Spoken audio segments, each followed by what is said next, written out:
everybody, and welcome to this episode of Inside Insights, a podcast powered by Zappy. I'm Ryan, and I'm joined as always by my co-host Patricia and our Hello. producer Kelsey. Good day, ladies. Good day, Ryan. So I have to tell you I'm wearing this t-shirt today. It's called The Stray Dog. Also not a sponsor of the Inside Insights podcast. But as somebody who, I wasn't born on the East Coast, I was born on the West Coast, but I've lived in New England more or less my entire life. You were born on the West Coast? Why didn't I know that? I was actually born in Reno, Nevada. My mother was working in Lake Tahoe when she had me. No wonder why I like to ski so much, because she was skiing when she was like 8.5 months pregnant with your boy at, I think, the tender age of 19. God love you, Mom. So now my mother is a hip young grandma to my 3 kids, which is fantastic. But yeah, I've lived in New England my whole life, and New England is wonderful for a variety of reasons, but one of them is that you're on the ocean. So as a result of that, I spend most of my time seeking sea. This summer, I went to a wedding in South Bend, Indiana. One of my colleagues got married. Shout out to Mark Resnick. It was a wonderful wedding. But on the way back to Chicago, we started to stop in all of these lake towns in Michigan. And this is one of them, New Buffalo, Michigan. I'm a big New Buffalo guy, and I realized that lake living in the Midwest is not something to sniff at. It's beautiful and similar to like harbor towns in Massachusetts, or even like in Europe or in Colombia and other places. It's got a similar vibe. It's just fresh water. You don't have to, you don't have to rush to wash salt off. There's no hurricane warning that you have to batten down for. Correct. Or tsunamis. You just, maybe some tornadoes. You got to watch out for that. Anyways, we digress. My guest today, or should I say our guest today, is Febronia Ruocco. And before we hit recording, we talked about another part of the world that has beautiful scenery, which is Italy, where her family's from. Febronia has been in a variety of insights roles, both as an independent consultant, as a head of insights. And interestingly, the podcast you're about to listen to is the first time I ever actually met her, even though I exchange LinkedIn posts, messages, debates, comments with her all the time. And so it's an interesting reflection in like how you can build a virtual friendship with somebody. And so we decided to do this podcast without ever speaking to each other on the phone and just LinkedIn commenting. And it was a fun conversation. So why don't we let everybody listen to it? Hello, everybody. I am joined today by Febronia Ruocco. And this is a cool interview for me because Febronia and I have become friends from social media. And today is the first time we've ever actually spoken. Hi, Febronia. Hi, Ryan. Great to be here. We're so excited about joining you this afternoon. Yeah, same here. And we were just talking, folks, for almost half of our time that we scheduled about the wonders of Italy and art and social media. And I wanted to start here. So you were saying to me just a second ago that social media fluency is relatively new to you. And it's interesting to me because I wouldn't have known that, but B, that's how we know each other. We know each other from engaging and different provocations and different thoughts. And so I guess just to start, like, how did you sort of get comfortable in your career with social media, and how have you navigated what I see as a very clear and distinctive personal brand that is elevating insights and coaching and advocating for the industry around us? That's a great question. And I don't even really know how to answer it. So I guess I'll just walk you through how it kind of evolved. I think COVID changed a lot of things for a lot of us. So suddenly during COVID, a lot of things moved online. And so it opened up a whole new scale of opportunity. And a lot of experts and thought leaders and insight started doing discussions and podcasts and talks. And it just kind of fired me up. And I thought, you know what, I'd love to have a go at doing some of that. Now, I'd always had a LinkedIn profile, but I hadn't really brought it to life. I don't think I'd really brought to life the person behind it. It was more like a static CV. Yeah. So I think just watching other people and being inspired gave me the confidence to kind of have a go. And then the more I had a go, the more people I met and the more conversations I got engaged in. And it was a lot of fun. It wasn't planned. There was no strategic plan. There was no, I'm going to do this, I'm going to build this, I'm going to build that. It was just me having fun and connecting with people. It's funny. I'm actually similar. I've never really had a strategy, and everybody says you're supposed to. I post if I have something to say, and I don't if I don't. Exactly. And yeah, I'm very honest as well in what I post. Like sometimes I post about books, sometimes I post about insight related topics. Recently, I posted a lot about AI, following you guys and the work Zappy was doing. But again, it's usually I wake up and I think, what is inspiring me today? What's motivating me? What have I read that has resonated? Again, there's no real plan. You're making me think I need a strategic plan now. No, one of the last episodes was with Joe Laporte, and we were having a similar conversation. Like, I actually think it's quite disarming for people listening. Like, you don't need to be a thought leader. You need to be yourself, and you don't need a social media strategy. I don't have one.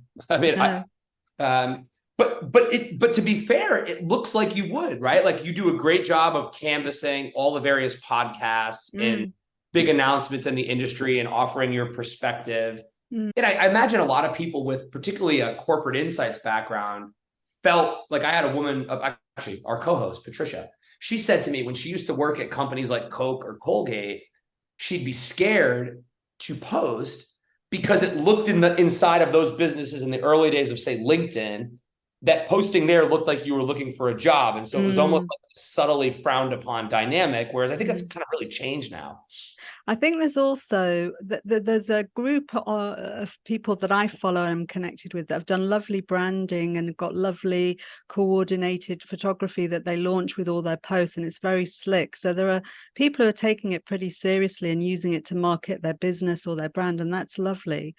But there's also individuals who are kind of experimenting and feeling their way, and I probably think I fall into that category. And for me, it's fun. It's my downtime when I'm relaxing after work. And it's just genuinely the things that I'm interested in. So the industry things are things that I'm noticing. The coaching pieces are things that I've done in my course that have, landed or made a difference to my learning. And the podcasts, I just genuinely devour them. I love listening to podcasts of an evening. So sometimes I just think it's good to share. And the more you share, people come back and say, oh, that was great. Have you got any more that you'd recommend? So, yeah, I hope it is helpful for people. Yeah, absolutely. So I got a question for you about podcasts.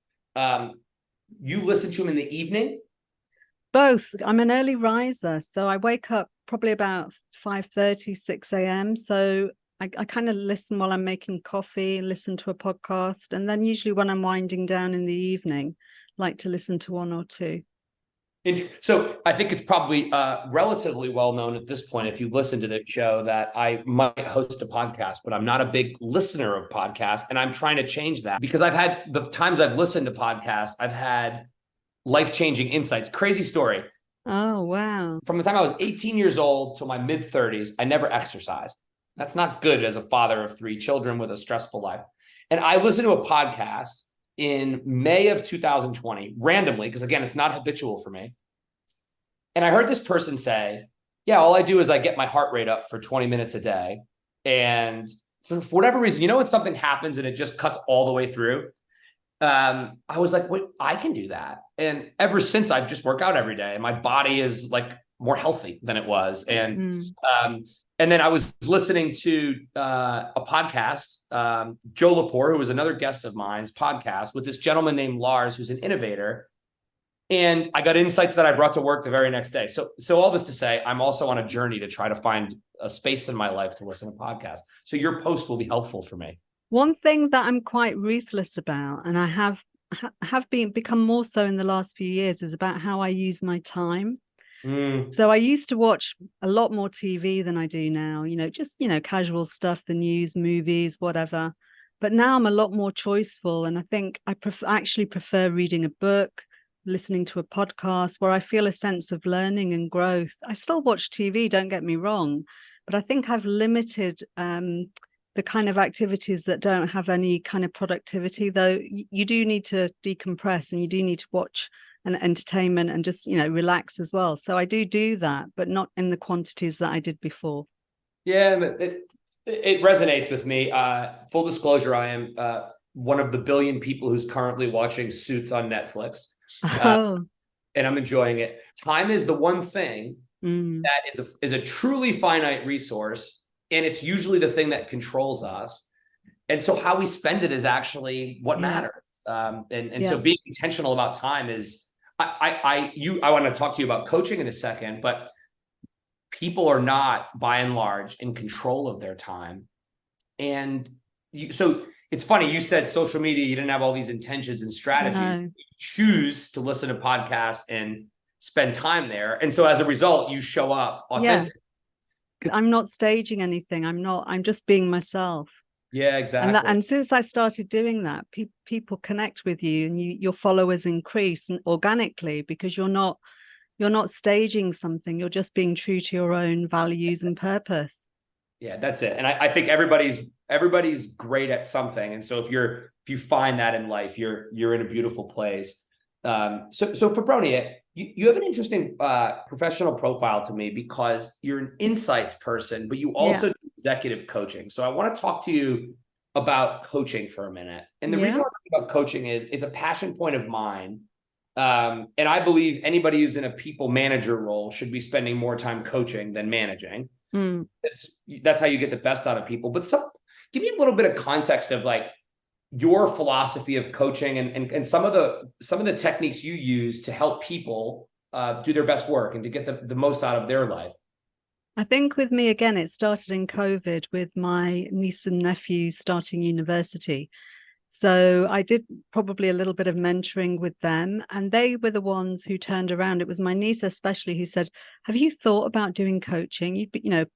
Official coaching, not just coaching in your job, which we all do to a certain degree, but actually doing a coaching certificate, because I think it's something you'd be good at. So the light bulb went up at that point. I'd never really thought about it. And then I inquired about it, and a few peers in the industry had done some coaching. And so I asked around and ended up at Henley Business School. And it opened up a whole new perspective on coaching, because when we're coaching at work, it's more teaching, if you like, getting people up to speed and helping them learn the tools that they need to do the job. Coaching, in the sense of what I've been learning at Henley, is all about supporting and providing a safe space so individuals can do their own thinking. So it's an exploration that you do together in partnership, a partnership of trust, but it enables the individual to come to their own conclusions. We don't give advice unless expressly asked for it. So if they ask to be mentored, you can obviously mentor or offer opinions. But the whole point of the exercise is to guide them through an exploration, and often just creating that space where they have time to think. And sometimes there are moments that just go in silence whilst the coachee is reflecting, is a beautiful thing, because as you said before, time is such a commodity, it's such a premium, that, to have that special time to reflect, it can be very tricky. Yeah, it's true. So you actually said the words. Have you ever read Nancy Klein's book, Time to Think? Yeah, and also The Promise That Changes Everything. They were seminal books, I think, for me, because I'd never really considered that. And also coming from an Italian family where everyone talks loudly over each other, there's all of that dynamic, and it's perfectly culturally acceptable. This whole concept of actually giving a person space and silence was a bit strange for me at first. Yeah, I can see it. And there is a real tension of coaching versus apprenticeship or management, because, like this happens to me, and maybe this resonates with you. I'm talking to somebody and they need space to think. My subconscious is going, here's the answer. Yeah. Because I've had that permutation of situation happen a million times. And the worst thing you could do for somebody in that moment when they're thinking it through is give them the answer. But there is a profound benefit to apprenticeship. So I used to work in an office way back in the day, and about a million times a day, I would go into my boss, Jeff's office, and ask him questions. And that was apprenticeship. It was like, what should I do? What do you think about this? But to your point, most people have the answer in their head, and a lot of times they just need help thinking it through. And I think there's like a tension of getting into those different headspaces. And so I guess, how do you recommend people in a managerial role navigate those? By asking more questions. So rather than telling people what to do, which undermines people's confidence, even though you're doing it with the best of intentions, asking incisive questions. So how do you think we should go about it? What do you think we should do next? Empower the person, give them space to think through, what the options are and come up with a strategy on their own. I think the coaching we do at Henley is very humanistic. So it's designed to create self-agency in the individual, because we all have the power to unlock our own answers on topics that are on our minds. So it's also respect for the individual, that they have the capability, they have the competencies. I think in business, often we don't listen to listen, we listen to talk.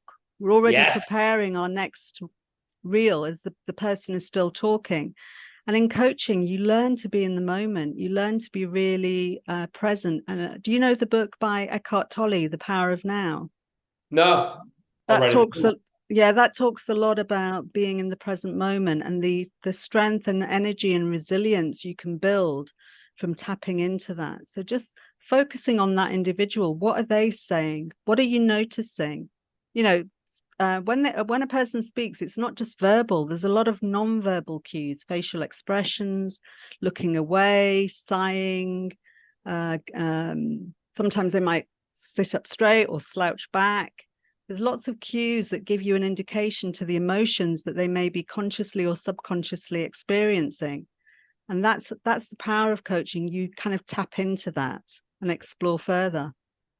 Yeah, and then the cool thing I like about coaching is this concept. I use this phrasing a lot, but if you were my coach, the pen stays in my hand and it's on me to do the work. Exactly. And I think a lot of times there's an unintended disempowering consequence of if you were my boss and I came to you and you're just like, yeah, just do that. And then all of a sudden you're like, oh, now I'm going to condition myself to ask Febronia the next time I have something, because it doesn't behoove me to think on my own. I think there's a really interesting, just a balancing act for people managers, because I would recommend anybody who gets a coach. I have an executive coach. Yeah. And I'm at a point now where she's with me all the time. And so I can with me now, Nora, appreciate you. That's nice. But you might not have the benefit of doing it. So I think a lot of stuff, like we do this at Zappy, Febronia. I'll give you an example. There's a woman that works at Zappy who is in a job that requires her to organize people and whip them into shape. She wants to be authentic and she's calm and quiet. So she's getting coached by somebody who's a VP who has a similar disposition to her in a completely different functional role, because his skill set and personality are sort of harmonized, but they're not affiliated in the org chart per se, right? So there's one way to do that. I think in the managerial role, there's a really important responsibility to say, am I helping with a solution, or am I helping being a sounding board? Because those are completely different dispositions. Yeah, and that's why we contract at the beginning of a set of sessions or an individual session. We contract and ask, what is the work we're going to do, so that we're working in partnership, and also so that the coach doesn't lead the agenda, because the person who this is the benefit for is the coachee.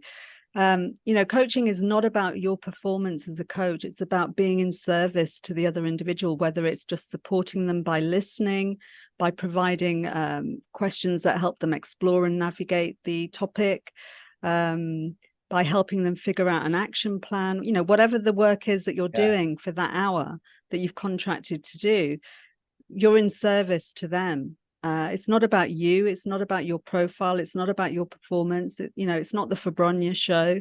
It's about that person walking away with having had a few aha moments. And if they have an aha moment, a breakthrough, it's the beginning of a shift in their behaviors, which then leads to growth. And when they come back and you start to see that, it's such a beautiful thing.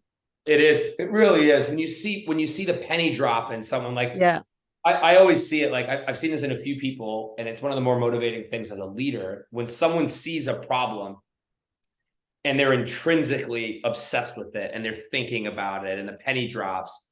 It's just a really wonderful thing. But it requires intentionality for those of you who are in formal roles.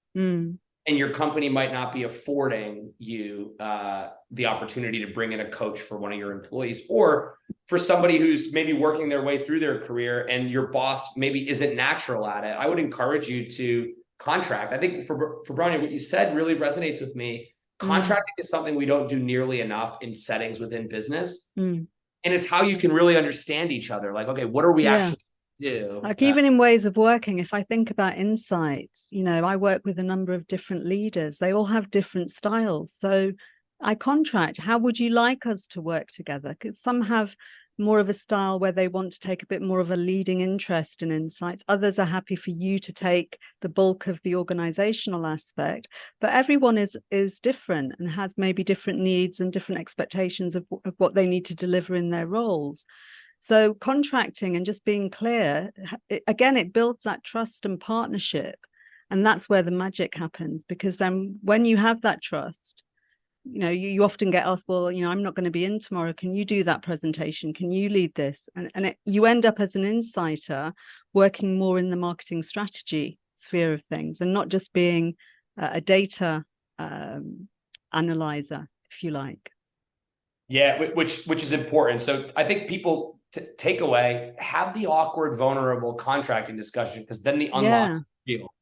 The reason I wanted to talk to you about coaching first is a lot of our LinkedIn discussions we've had have been around elevating insights. And I'm of the view, personally, if we use technology effectively, insights people will elevate.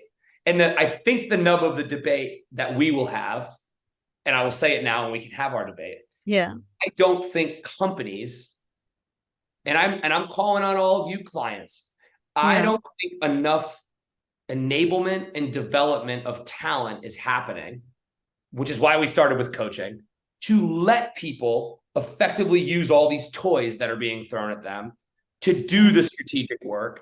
And a lot of people that I observe, I mean, I work with 300 corporate insights teams at Zappy, maybe more, are basically stuck between two paradigms. And I don't see enough emphasis being put on talent development. And that's actually the nub of my friction. But so with that as a backdrop, I mean, what do you see in terms of the tension of the rise of technology, but also the continuous need for insights professionals to be more strategic, more connected, versus in the weeds of the data?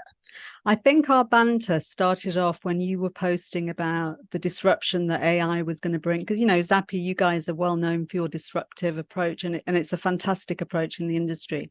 But you were talking about how AI could mean the death toll of the researcher.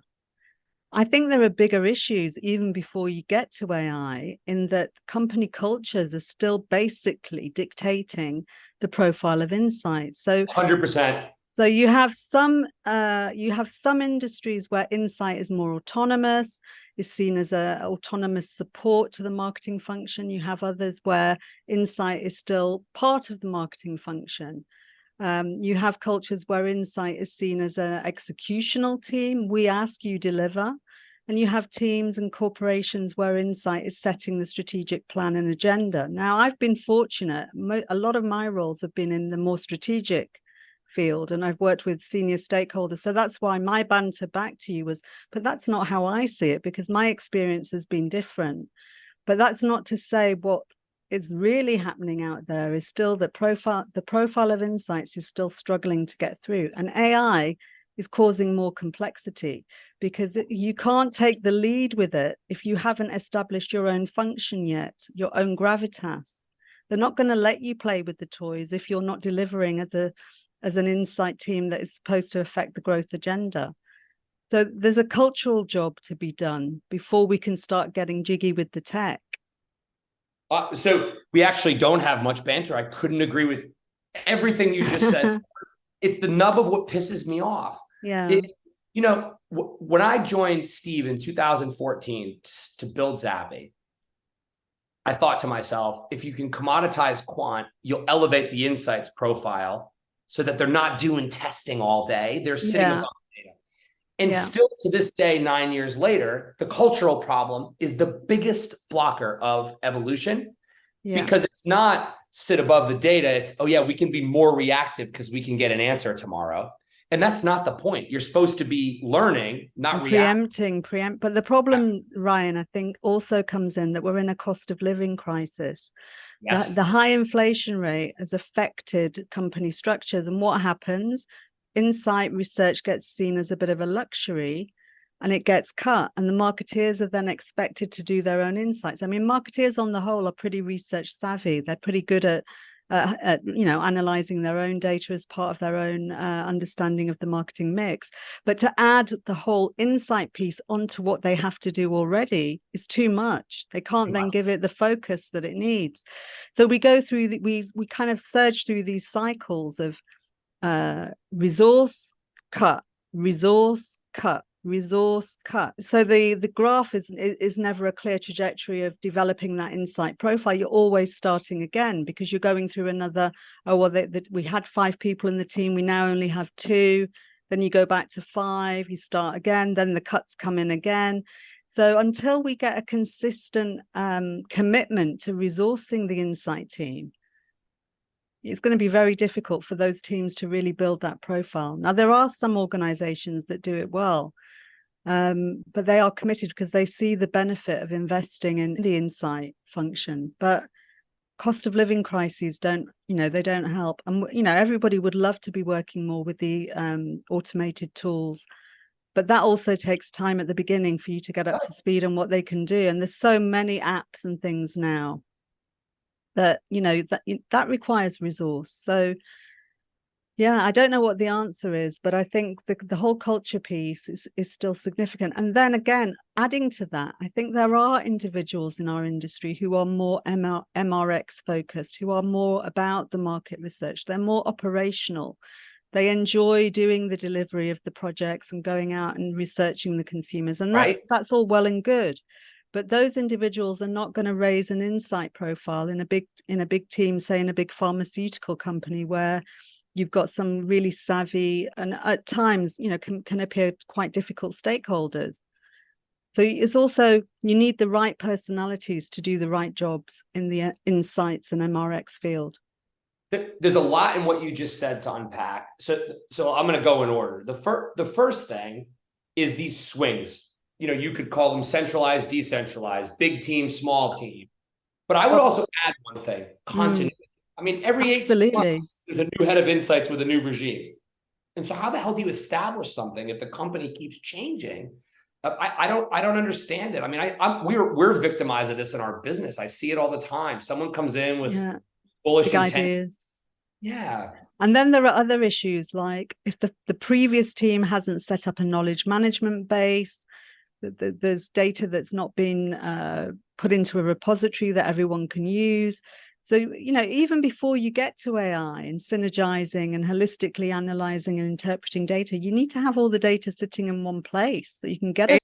So this is where I'm at. I think we're kind of blinkered by the fact we've got AI. So it means that we're further down the line, more advanced than we actually are. We've actually got quite a few jobs that we need to do first.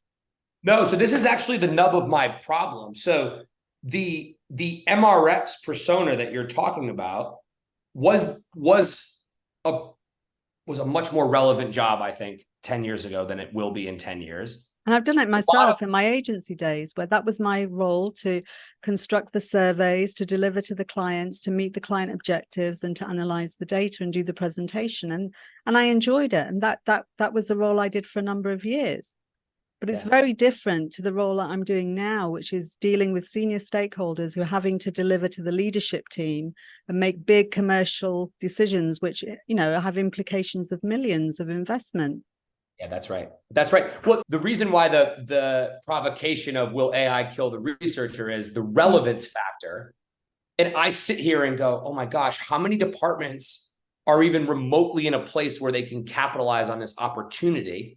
And the answer is very few, because the teams are disconnected and the data is not connected. And to the same points you're making, and there's a major firm too, because in a utopian world, the opportunity for first-party primary insights to drive growth strategy should be at the center. But as you say, there's a maturity of department and an organizational cultural issue I mean, how many companies say they're customer centric that actually are?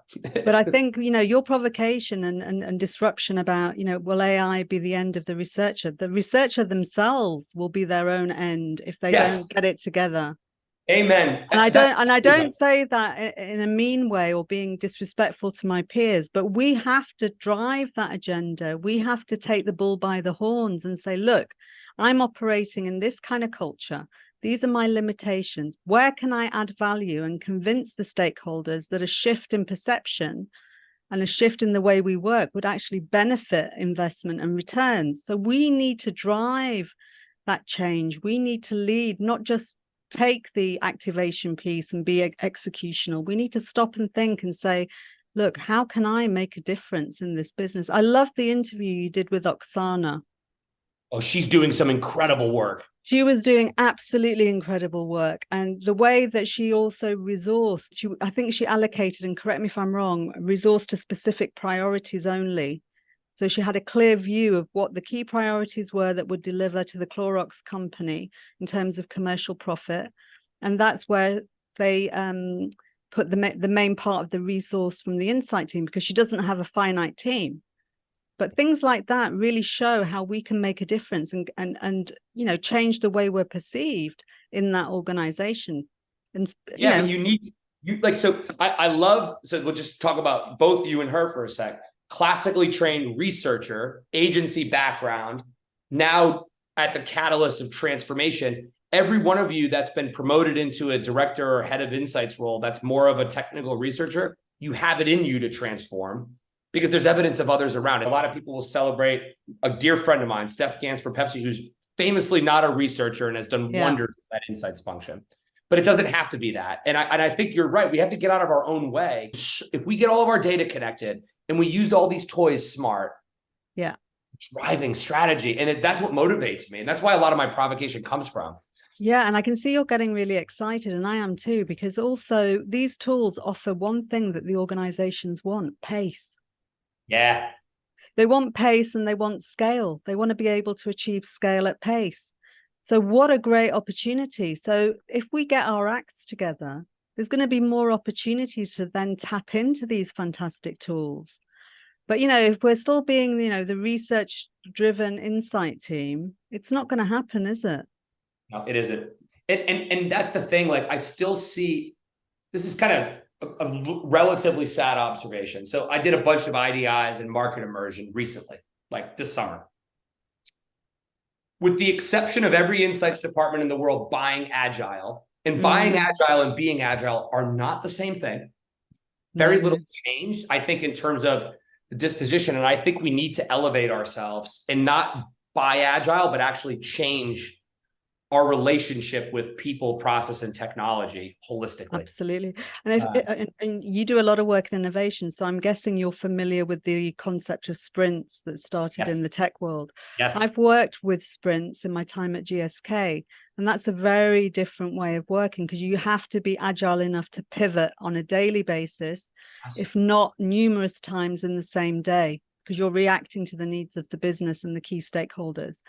And that is a very uncomfortable place to be for some of us who are focused on research and processes and what have you. You have to be ready to move at pace and work with things that aren't 100% available or 100% correct. You've got to build hypotheses. You've got to have confidence to move and pivot. And that's also coming. That's going to come a lot more quickly than we think. Oh, for sure. And that's why, like, to me, I place such an emphasis on get your data in control. Because if you have your data harmonized and in control, you can learn what you know. So when you are being agile, you can just test new hypotheses without relearning the same things. And this plagues corporate departments, particularly big ones, where it's like your company already knows this. But there's also some bad behaviors that, I've known some insight individuals who like to harness the data, the knowledge, ring fence it. And it works as long as they're in the business, they're the go-to person and they have all the knowledge. But I see it differently. we have to embed and share that knowledge. We have to make it easily accessible to everyone, so everyone can access it and manipulate the data in different ways that's relevant to their business function. Not, not sit on it for our own power drive and ego. That's really damaging to an organization long term. It really is. This is the shift, though, from the keys of risk mitigation to the shepherds of the consumer are different. They're different jobs. Yeah. The job of the future is the shepherd of the consumer. And that is a wonderful opportunity, I think. And also partnership with the key stakeholders. I mean, I've over the years partnered with many marketing directors where we've bantered and bounced ideas, watching groups, we're sharing ideas live. And from that come a lot of tweaks that we make to creative language used in comms or product ideas and so on. So you can't just sit there and be delivering on a project. You've got to be involved in the day-to-day strategic concerns that are going on in that marketing director's head. Yes, exactly. Because then you can actually have a huge... You can add value. Data says this is a lens. We know this is what we're doing. You have to be a marketeer. I think in my situation, I did start off as a marketeer. I did a postgrad in marketing. And then I did 2 years working at Electrolux in Vienna as a marketing assistant to the marketing director. So I did start off in marketing. And I don't know whether that's influenced me as a researcher and also an insider, but I've always had my eye on the marketing strategy. So I think it probably has defined the way I like to work. Yeah, because if you just think of that career journey, you started with the outcome in mind versus the input.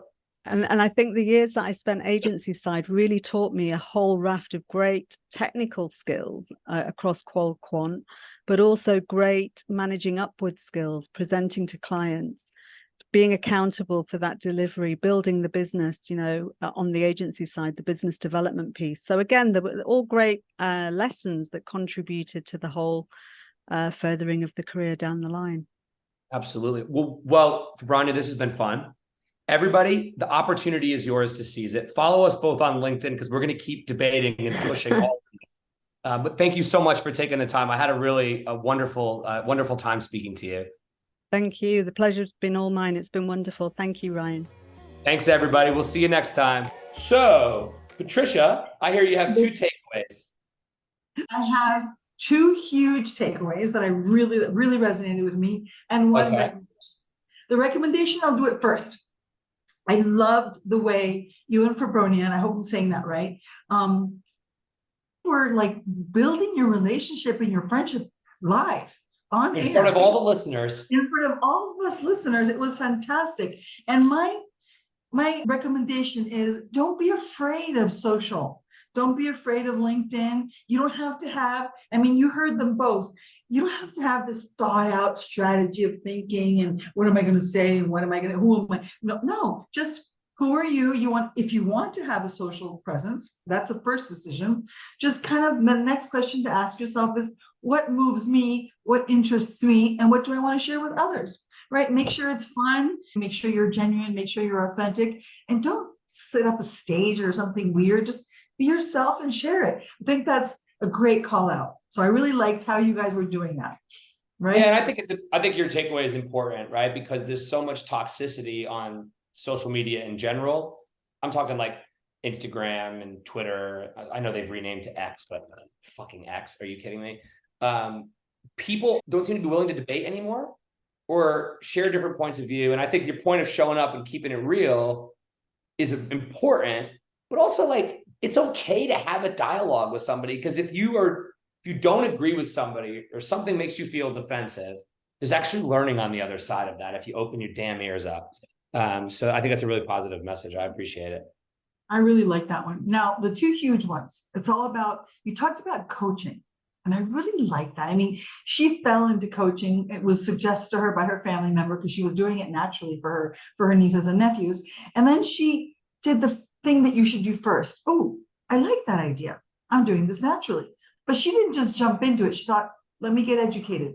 I thought that was so simple, so basic. And so that's the message is if you want to do something and you want to make sure to do it more professionally, more, officially, go get educated. Find somebody that meets your needs. But what I really loved is how the 2 of you talked about how coaching is the way to get the best out of people, right? And have your own philosophy of coaching, but there are some things that are coaching that are not negotiable, right? Some things that are not, and it's all about providing a safe space, right? Whatever label it is, if you're going to have a contract with somebody that has asked you for their help and you have agreed to help them on X, Y, and Z, you have to make sure that that relationship, that space that you create, physical or virtual, is safe. They cannot feel judged or criticized, or no, they have to be accepted because they're on a learning journey. And if you're lucky and if you open up your head, you're going to learn just as much as they do. And that's the beauty of coaching, is both you learn. And the only way that you can understand them and help them as a coach is by making sure that it's a partnership of trust. That's a beautiful phrase, a partnership of trust. Not you telling them what to do, not giving advice, but creating the safe space so that they can think and have their conclusions. Now, there was something really small that she said that was huge to me, is create spaces, create silent spaces. Sometimes we feel the need, and I'm included, to fill the space of silence. Sometimes people just need a space of silence to think because they've got their head full of thoughts, right? And if you give a person that space and that silence so that they can think, it might be strange at first, but if you teach them that it's okay, then they're going to use that space to create their own self-agency and to help themselves and to learn, which is what you're trying to do as a coach. Absolutely. Exactly. So that's going to be like the most important thing, giving them the space so that they know that in this space that you've contracted, you are there just for them. You're not telling them what to do. You're helping them learn themselves what to do for themselves. The self-agency was really important. So I really, really like that. I can't stress how important that is. One thing is being a boss, but a coach is something totally different. I really love it. I think if you have the benefit of a dedicated coach, or you have a peer or colleague that you respect and contract with them to be your coach, the expectation is everything Patricia just said. But a lot of times that might not be the benefit, or perhaps you're a manager of people and you have to know when to sit back and be in listening coach mode, when to be, let me show you how to do this mode, apprenticeship, versus these are my expectations and my hard edges, and I need you to do this because that's how I'm going to determine if you're doing a good or bad job. And that's very difficult. And so I try shit like being very specific, like, I'm in listening mode, correct? Do you want me to help you solve this? Or, hey, right now I need to set some. So I think it's about contracting with people, which we obviously spoke about previously, but I really would recommend anybody out there who has access to getting a coach, do it. Now, I think the thing we probably didn't talk about, so I've had a coach, as everybody knows, for a while. I love her, literally love her. Haven't actually met her in person yet, which I need to change. But the coach will help you think and open up. But this is the actual best part. And we didn't even really talk about this. It's still up to you what you do. All the coach is going to do is help you think through it. Like, so if you have an executive coach, don't expect to be a good executive. It's about the work you do. That person is just going to help you open up your thinking. So like everything in life, Patricia, there is no get rich quick scheme with coaching. You still have to do the fucking work. Gotta do the work. Gotta do the work. It doesn't work that way. Yep, it doesn't. And as long as the coachee knows and the coach know the same thing, they contract, then they understand that the coach is there to be in service to the individual, and the individual is there to work and grow. Those are the rules. That's right. That's exactly right. The second topic that I found fascinating, right, is all about, and it's kind of two topics in one, but it's impossible to separate. It's tech, information, and the role of insights, and the role of insights leaders. So all this is like, it's many roles in one, but I see it as one topic. Why? Because you can't talk about the role of data and insights without talking about the role of the person that's responsible for that data. So I wanted to talk about that, and I'm going to give Frank Santiago a shout out because he taught me, and together with him, I became much more proficient in understanding the value of organizing the shit out of the data before you start even diving into that pool. Because if the data isn't, pardon the very technical language, but if the data isn't in incredibly organized manner that is logical for whatever business you have and tagged in the way that you need it to tag, right? So that you can access it easily and the whole entire company or whoever is that data is relevant for can access it easily. It will not do the one thing it needs to do, which is help you make decisions in the future. Data is only there to be at the service of the person that needs to make the decision. That's its function. It's not there to look pretty. It's not there to show how much money I've invested. It's not there to show how much I know. What I know is useless if I can't use it to make decisions.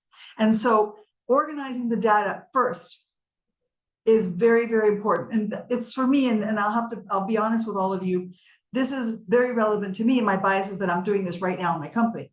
But first I have to set it up.